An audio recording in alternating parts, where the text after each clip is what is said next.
My name is Rebecca, and at 31 years old, I never thought a Thanksgiving dinner would become the moment that changed everything.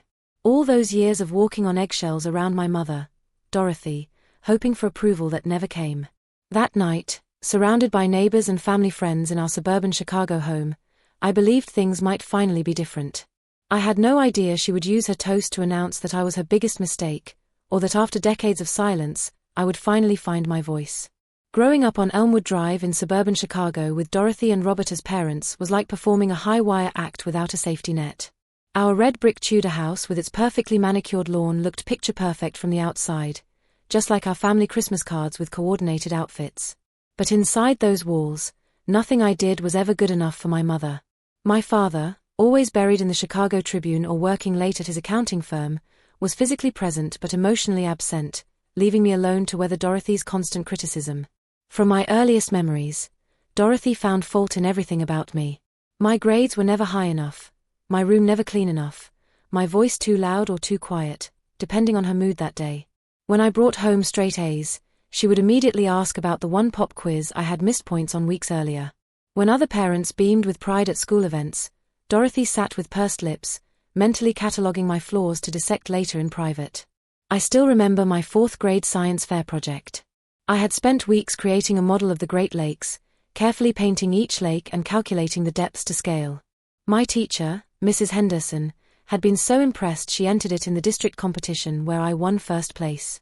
Most parents would have been ecstatic, but not Dorothy. As the principal handed me my blue ribbon, I spotted her in the audience, arms crossed, mouth tight with disapproval. Later, in front of Mrs. Henderson and several other parents, she pointed out that Lake Michigan was slightly lopsided and that my handwriting on the information cards was sloppy. The pride that had been bubbling inside me deflated instantly, replaced by the familiar ache of inadequacy. High school graduation should have been a celebration, but Dorothy made sure it became another exercise in humiliation. I had been selected as valedictorian, an honor I had worked tirelessly to earn. That morning, I carefully styled my hair and put on the new navy dress I had saved up for from my part-time job at Barnes & Noble. When I came downstairs, Dorothy immediately began her assault. "Your hair looks flat," she said, reaching out to roughly adjust a strand. "And that dress makes your hips look wide. Couldn't you have chosen something more flattering? Everyone will be looking at you up there." On what should have been one of the proudest days of my life, I stood on that stage, my speech cards trembling in my hands, hearing only her criticism echoing in my mind. Even after I delivered my speech to thunderous applause, Dorothy only commented that I had spoken too fast and gestured too much with my hands. The pattern was relentless. Dorothy needed to be the center of attention at all times, even if it meant diminishing her own daughter. At family gatherings, she would interrupt my stories to tell her own. If relatives complimented me, she would quickly change the subject or undercut the praise with a humorous story about one of my supposed flaws. Her narcissism was so all-consuming that even my achievements became somehow about her failure as a mother if she couldn't take credit for them. By the time I was applying to colleges, I knew I needed distance. I purposely chose Northwestern University, just 40 minutes away from Chicago but far enough to breathe, turning down a full scholarship to University of Illinois Chicago. The day my acceptance letter arrived, Dorothy made sure to mention that her friend Barbara's daughter had gotten into Harvard. When I explained that Northwestern had an excellent journalism program for my major, she simply said, "Well, I suppose they have to accept someone." Those 4 years in Evanston were like coming up for air after nearly drowning. For the first time, I could breathe without waiting for criticism. I made friends who actually enjoyed my company, professors who praised my work, and slowly began to build the confidence that had been systematically dismantled throughout my childhood. I graduated magna cum laude and secured a job at a prestigious advertising agency in downtown Chicago, deciding to make the city my permanent home. But 40 minutes of physical distance couldn't heal the emotional wounds. My relationships suffered as I brought my defensive walls and expectation of criticism into every interaction. My first serious boyfriend, Andrew, ended things after 18 months, gently explaining that he couldn't break through the barriers I had erected. "It's like you're always braced for an attack," he said during our final conversation. "I'm not your mother, Rebecca." 2 other relationships followed a similar pattern. I would either become so desperate for approval that I lost myself completely, or I would keep people at such a distance they eventually gave up trying to connect. My engagement to Kevin ended when I had a panic attack over choosing wedding venues, terrified that whatever I selected would be wrong. He couldn't understand the depth of my anxiety, and I couldn't explain that in my experience, there was never a right choice. 4 years ago, at the suggestion of my concerned roommate, I began seeing Dr. Martinez, a therapist specializing in family trauma.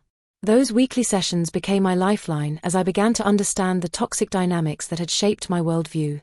Dr. Martinez helped me see that Dorothy's behavior wasn't because I was fundamentally flawed, but because of her own insecurities and inability to form healthy attachments.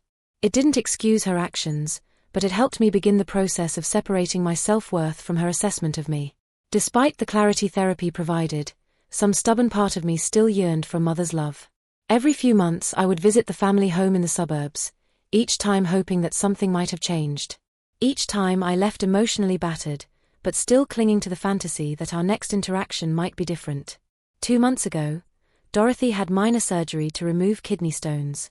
With my father increasingly distant, now spending most of his time at his fishing cabin in Wisconsin, there was no one else to care for her. I took a week off work despite launching a major campaign for a restaurant chain and returned to my childhood home to help with her recovery. For a brief, shining moment, things were different. Weakened by surgery and dependent on my help, Dorothy showed glimpses of genuine gratitude. That hope is what made me accept her Thanksgiving invitation. How wrong I was. The phone call came on a Tuesday evening as I was reviewing analytics reports for our newest client campaign for Deep Dish Dynasty, a Chicago pizza chain looking to expand nationwide. Seeing my mother's name on the caller ID usually sent a wave of anxiety through me, but I took a deep breath and answered with forced cheerfulness. "Rebecca," Dorothy said, her voice lacking its usual sharp edge. "I was thinking you should come home for Thanksgiving this year." I hesitated, mentally checking my calendar. I had tentatively planned to spend the holiday with friends in Lincoln Park, a tradition that had evolved over the past few years and involved significantly less emotional preparation than family gatherings. "I know you probably have plans," she continued before I could respond, "but it would be nice to have you here. I'm making my special cornbread stuffing." There was an unfamiliar warmth in her voice that caught me off guard. "The Hendersons from next door will be joining us, and the Kowalskis. You remember Margaret and Walter, right? From St. Mary's." The mention of guests was both reassuring and concerning. On one hand, Dorothy typically behaved better with an audience. On the other, she was skilled at subtle digs that only I would recognize as barbs while appearing perfectly pleasant to everyone else. "That sounds nice," I found myself saying, that eternal optimism overriding my better judgment. "What can I bring?" "Just yourself, dear," she replied, using an endearment so rare from her lips that I nearly dropped my phone. "Your father and I will handle everything." Despite my reservations, I requested the days off work and began planning for the trip. The weekend before Thanksgiving, I spent 3 hours at Nordstrom searching for the perfect hostess gifts. I knew better than to bring food that might compete with Dorothy's cooking. So I selected a bottle of expensive Pinot Noir from a boutique winery in Napa and artisanal maple cookies from a trendy bakery in River North. Each choice was carefully calculated to be impressive but not threatening to Dorothy's position as hostess. The day before my departure, I visited my favorite boutique on North Michigan Avenue to find an outfit that would withstand Dorothy's scrutiny. I finally settled on a forest green sweater dress that was fashionable but not flashy, paired with modest heels and delicate silver jewelry, professional but festive. Nothing that could be criticized as either too casual or too overdressed. That same afternoon, I had my hair trimmed and styled at my usual salon, followed by a manicure. These weren't just beauty treatments, but armor against the inevitable assessment of my appearance. Every smooth strand of hair, every perfectly painted nail was one less thing Dorothy could find fault with. My weekly therapy session with Dr. Martinez that Wednesday focused entirely on setting boundaries for the upcoming visit. "Remember, Rebecca," Dr. Martinez said, her voice calm and measured, "you cannot control how your mother behaves, only how you respond. What are some strategies you can use if things become difficult?" The night before my drive to the suburbs, I packed my overnight bag with military precision, including backup options and my emergency self-care kit. The 20-minute drive from my Lincoln Park apartment to suburban Elmwood Drive gave me just enough time to practice the protective phrases Dr. Martinez and I had rehearsed. "I'm not comfortable with that comment. Let's change the subject. I need a moment to myself." Simple statements that felt like climbing Mount Everest when faced with Dorothy's disapproval. As I turned onto the familiar tree-lined streets of my childhood neighborhood, my stomach tightened with each passing block. The Tudor and colonial houses with their perfect lawns and tasteful Thanksgiving decorations appeared so normal, so welcoming. No one driving by would guess at the emotional minefields hidden behind some of these doors. I parked in the circular driveway, taking a final moment alone to center myself. "You are an accomplished, independent adult," I whispered, gripping the steering wheel of my Honda Civic. "Her opinion is just one person's view, not the truth." Before I could ring the doorbell, the heavy oak door swung open, revealing Dorothy in an immaculate cream cashmere sweater and perfectly pressed slacks, her silver blonde hair styled in her signature bob. "Rebecca," she said, her smile appearing almost genuine. "You made good time. Come in before you let all the heat out." Not exactly warm, but lacking the immediate criticism I had braced for. As I stepped into the marble foyer, Dorothy did something so unexpected I nearly dropped my bags. She hugged me. A brief, somewhat stiff embrace, but physical affection nonetheless. The house was warm and filled with the aromas of roasting turkey, fresh-baked dinner rolls, and cinnamon from the simmering potpourri Dorothy always kept going during holidays. I followed her into the living room where my father and the guests were gathered around the stone fireplace. Dad gave me a distracted half-smile before returning to his conversation with Walter Kowalski, a heavy-set man in his 60s who had been my father's golf partner for years. "You remember the Kowalskis?" Dorothy said, gesturing toward Walter and his wife Margaret, a petite woman with kind eyes framed by silver curls. "And these are our new neighbors, the Hendersons. They moved in last spring where the Patels used to live." Linda Henderson, a woman about my age with friendly eyes, stood to greet me, followed by her husband Paul, who looked to be in his early 40s. They both had that slightly uncomfortable air of people who sensed they had been invited into a situation more complex than a simple holiday dinner. "Rebecca works in advertising downtown," Dorothy said to the room at large, her tone making my career sound like a curious hobby rather than the senior account manager position I had worked hard to achieve. "While their son," she continued, nodding toward the Hendersons, "just made partner at his law firm and is only 33. And there it was. Not even 5 minutes through the door, and Dorothy had already managed to diminish my accomplishments while setting up an implicit comparison. I took a deep breath, remembering Dr. Martinez's advice to choose my battles. "Congratulations to your son," I said sincerely to the Hendersons.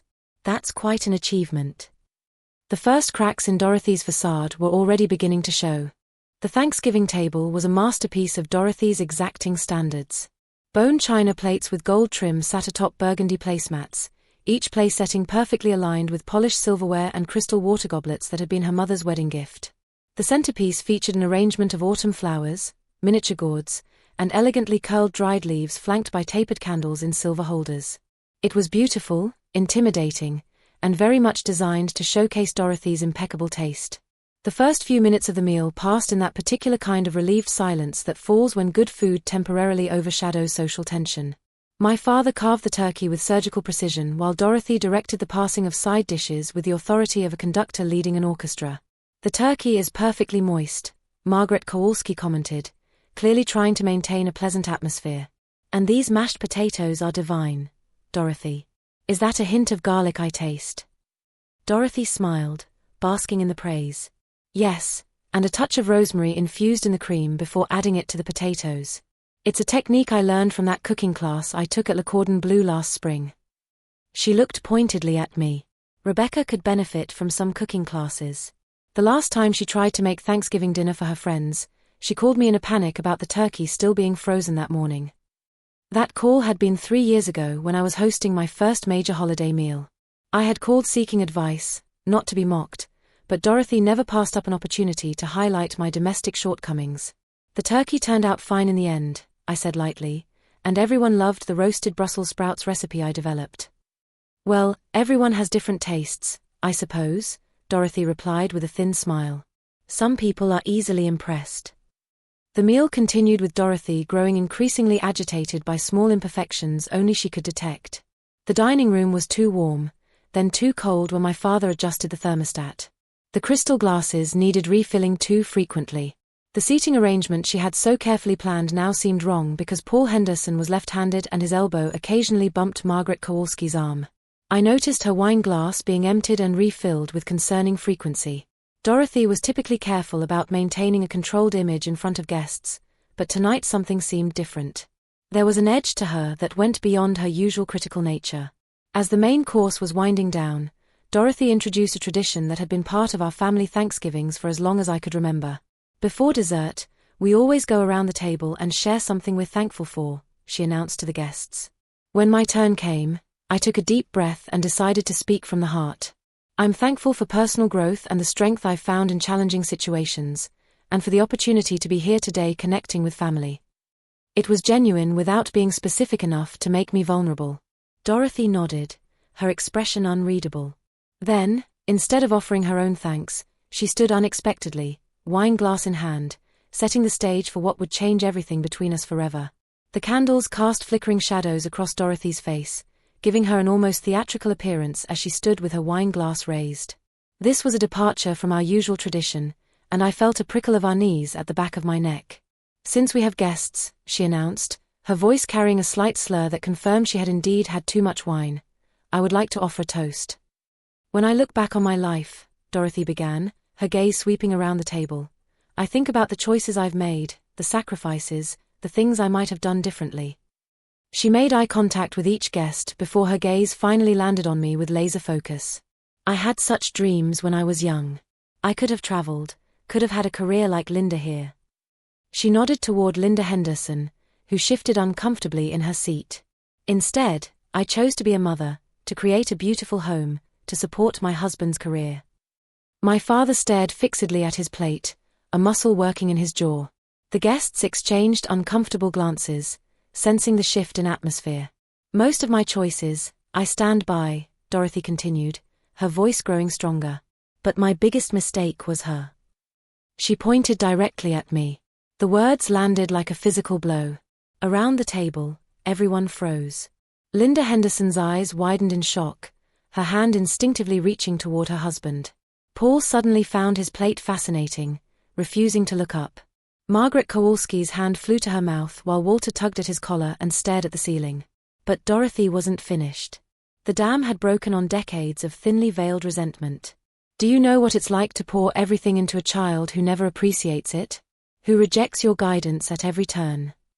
Her voice rose slightly. I gave up my own ambitions to raise her. And how does she repay me?